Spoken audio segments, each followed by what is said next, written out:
Halo, selamat datang kembali di pelajaran Bahasa Indonesia. Hari ini kita akan mempelajari mengenai jenis-jenis kalimat. Oke, sebelum kita masuk lebih dalam lagi, saya akan menjelaskan secara singkat jenis-jenis kalimat. Kalimat dalam bahasa Indonesia dapat dikelompokkan berdasarkan jumlah bagian, predikat, kandungan, dan kelengkapan. Pengelompokan berdasarkan jumlah bagian dalam satu kalimat ada apa aja? Tunggal, majemuk, bertingkat, majemuk setara, dan majemuk kompleks. Sedangkan pengelompokan kalimat berdasarkan predikat terkait dengan jenis predikat dalam kalimat yaitu ada verbal, adjektival, nominal, numeral, dan preposisional. Pengelompokan kalimat juga dapat didasari oleh kandungan pesannya. Isinya ada apa aja? Pernyataan berita, pertanyaan, perintah, dan seru. Dan pengelompokan yang terakhir adalah pengelompokan kalimat berdasarkan kelengkapan struktur kalimat yang berisi hanya dua, yaitu ada mayor dan minor. Oke, di sini jenis-jenis kalimatnya tadi ada 4 bagian. Yang pertama ada berdasarkan jumlah bagian, yang kedua ada berdasarkan predikat, yang ketiga ada berdasarkan kandungannya, dan yang terakhir ada berdasarkan kelengkapannya.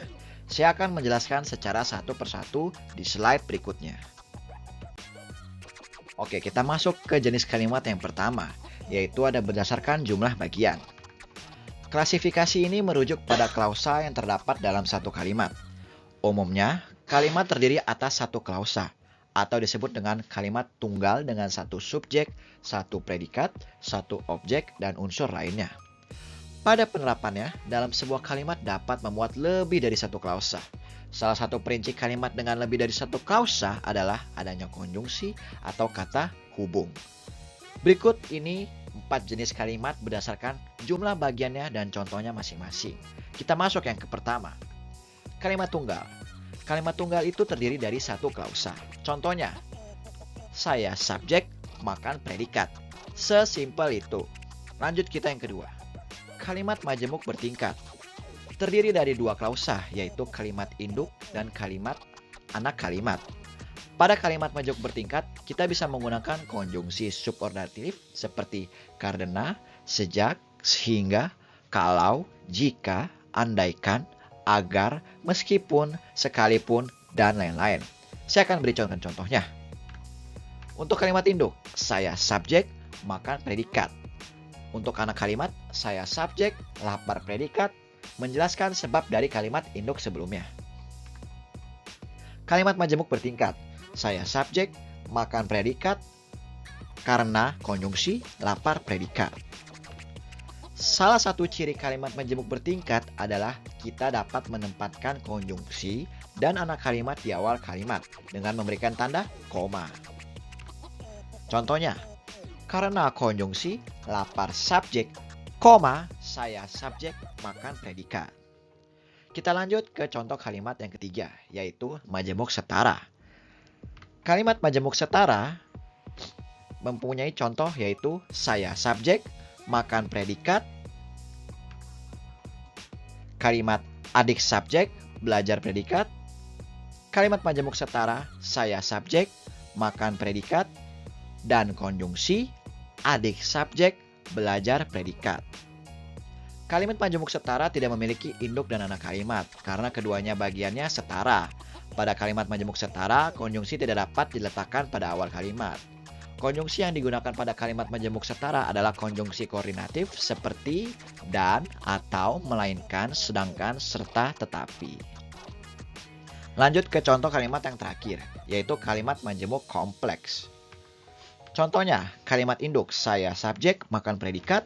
Anak kalimatnya, saya subjek, lapar predikat.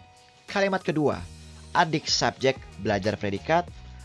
Kalimat majemuk kompleks, saya subjek, makan predikat, karena konjungsi, lapar predikat, sementara konjungsi, adik subjek, belajar predikat. Kalimat majemuk kompleks memiliki lebih dari dua klausa dalam kalimatnya. Dalam kalimat majemuk kompleks dapat memuat induk kalimat, anak kalimat, maupun kalimat setara. Salah satu ciri dari kalimat majemuk kompleks adalah penggunaan lebih dari satu konjungsi. Oke, kita lanjut ke jenis kalimat yang kedua, yaitu berdasarkan predikat. Kalimat dalam bahasa Indonesia umum disebut kalimat verbal karena memiliki predikat berupa kata kerja verba. Selain menggunakan verba, terdapat beragam kata atau frasa yang biasa digunakan sebagai predikat dalam sebuah kalimat, seperti adjektiva atau kata sifat, nomina kata benda, atau numeralia kata bilangan. Di samping itu, ada juga kalimat dengan predikat dalam bentuk frasa preposisional, sekelompok kata yang dimulai dengan kata, depan, atau preposisi. Berikut ini 5 jenis kalimat berdasarkan predikatnya dan contohnya. Kalimat verbal. Kalimat verbal adalah kalimat yang sering ditemukan, yaitu kalimat yang menggunakan kata kerja verba sebagai predikat.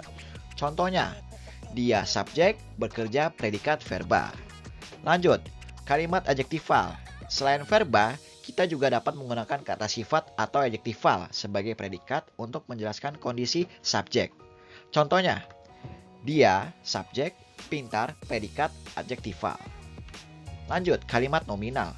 Kata benda atau nominal dapat juga menjadi predikat dalam sebuah kalimat. Kata benda yang digunakan sebagai predikat memberikan gambaran atas kondisi subjek. Contohnya, dia subjek, guru predikat nominal. Lanjut, kalimat numeral. Kalimat numeral merujuk pada sebuah kalimat dengan predikat yang mengindikasikan jumlah dari subjek. Contohnya, usianya subjek 22 tahun itu predikat numeral. Terus, anaknya subjek banyak sama dengan predikat numeral. Lanjut, kalimat preposisional.